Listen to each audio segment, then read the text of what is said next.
that more than 5,000 cases of human trafficking are reported every single year in our country, and experts believe because of pandemic the economic conditions are worsening and that might lead to increase in human trafficking. Well, in India, most of the men are trafficked to be used as cheap labor, whereas women are trafficked to be sent in sex work. Now, we did a ground report where we spoke to a woman who was trafficked once and who works as a sex worker at the GB Road of New Delhi. And we also spoke to a person who was trafficked in his childhood days. Now, so we have some on-ground reports, also some figures to understand the entire issue. Have a look. सबसे ज़्यादा है ये नेपाल, बंगाल, बेंगलोर, आंध्रा, तमिल, तेलुगु वाले जो south उधर कोशिश करती है, पर घर जाके फिर लौट के तो आना ही पड़ती है यहाँ पे। अच्छा। क्योंकि घर पे कोई सुविधा तो होती नहीं है। This is Delhi's GB Road. The name has been changed to Swami Shraddhanand Marg, but not much has changed in the lives of women who work as sex workers here. Organizations which work on the ground say that none of these women come here of their own will. घर से मुश्किल रहती है, किसी के भाई भाभी परेशान, अच्छा, किसी के बाप या तो माँ परेशानी, गरीबी टाइप में। As per the latest NCRB figures, 5,264 cases of human trafficking are reported in India in a year. 64% of these are women, out of which 48% are minors. As per data, most affected states are Bihar, Maharashtra and Telangana. Most of the women and girls are trafficked from the rural belt to the city. A trafficker wants to bring them. There are many strategies they also plan. It is some of the times boyfriends, they are giving the false marriage assurance. They bring and they sell, or job assurance they are getting. So for job to earn more money they can come.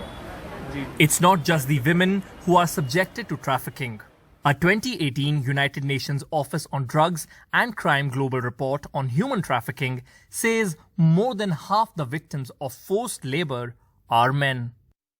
मैं दिल्ली जुकी टिक्कल लाल बत्ती से rescue किया गया था। उसके बाद मैं पढ़ाई लिखाई घर में आके किया, फिर बाल आश्रम में जाके किया। अभी मैं मुक्ति कारवा को नेतृत्व कर रहा हूँ। बच्चों से संबंधित जितने भी बुराइयां हैं उन सभी बुराइयों को खत्म करने के लिए गांव, शहर, नुक्कड़, गलियों में जाके लोगों के परिवारों से मिलके जागरूक कर रहे हैं। Shariful was rescued by Bachpan Bachao Andolan run by Nobel winner Kailash Satyarthi. Women trafficked for sex work make around 20 to 30,000 rupees a month in a city like Delhi. But boys working as cheap labor barely make 500 rupees a month. The age in which they are supposed to be studying, the age in which they are supposed to be playing like other kids, in which they have to face the work, they have to work, they have to face abuses, they have to be beaten up. Right? So you can very well imagine that how a child becomes submissive, they are not able to express themselves.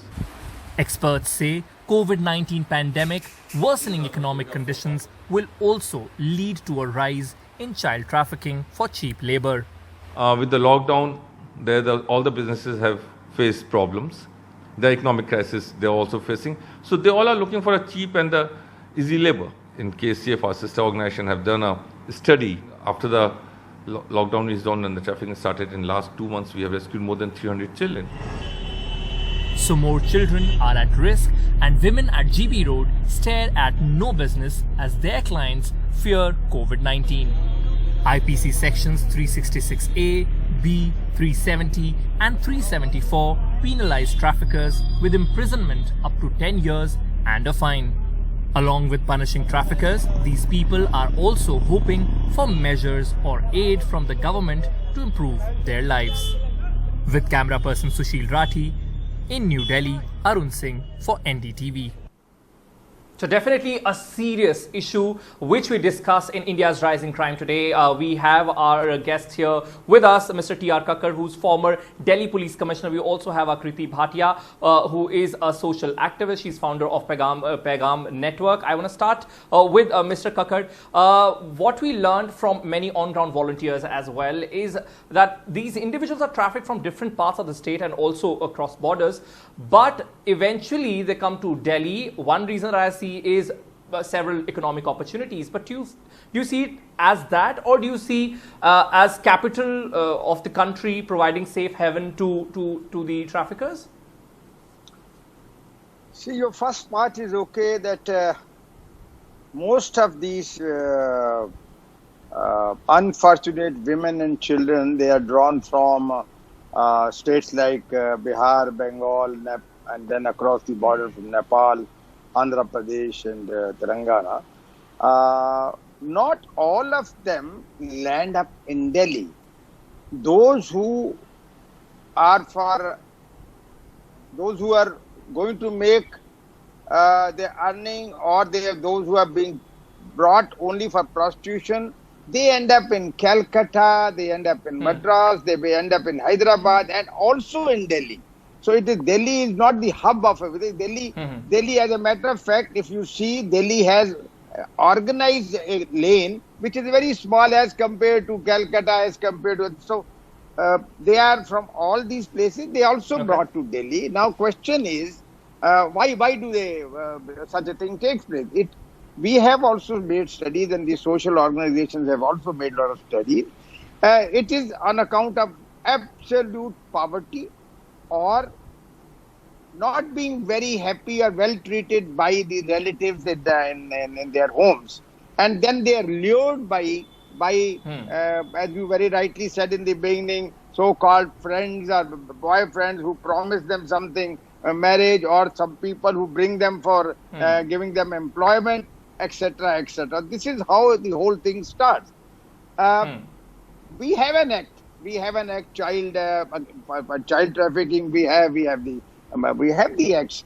Off and on raids are conducted, but here the proof that is required, in case I'm talking of prostitution alone, proof that is required is very stringent. That you offering your body also, for money, you see.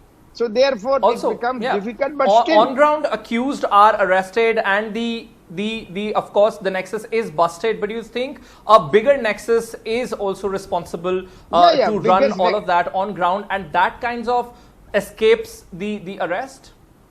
Yeah. Because you see, because these are wherever they are staying. Let's call them quotas in this one. There you have a very well organized gangs of. Organizing these operations. They have their lawyers on call, they have everybody on call. Sometimes they're hobnobbing with the police also. There's no denying all that. But this is something which is all over the country, which is all over the world. Some places they have legalized it. We in this country have so far not legalized it, but it exists, and it is a very sad commentary of things. Right. So anti-trafficking nodal cell was also set up by Ministry of Home Affairs, which deals with human trafficking, which wants to nab the criminals here. And we also have POCSO to protect children. And I would also like to go to Akriti Bhatia here, who's founder of Paigam Network. Paigam is an aggregator of social efforts, and it's a network of activists. Akriti, as per your experience, as Mr. Kakkar also very rightly pointed, poverty is one big cause behind trafficking. In your experience, have you seen families also involved, or let's say partially responsible for kids or young girls getting trafficked? Yes, Arun, actually families are more often than not part of also complicit in this whole issue. And we need to look at several aspects. If you look at bonded labor in brick kiln workers or construction sites, then it's actually cases of family bondage, where even you will find kids picking up bricks, picking up material and cement and all of that, and that doesn't even count as forced labor or child abuse cases of child labor and all. And most of these families are also actually trafficked in some sense.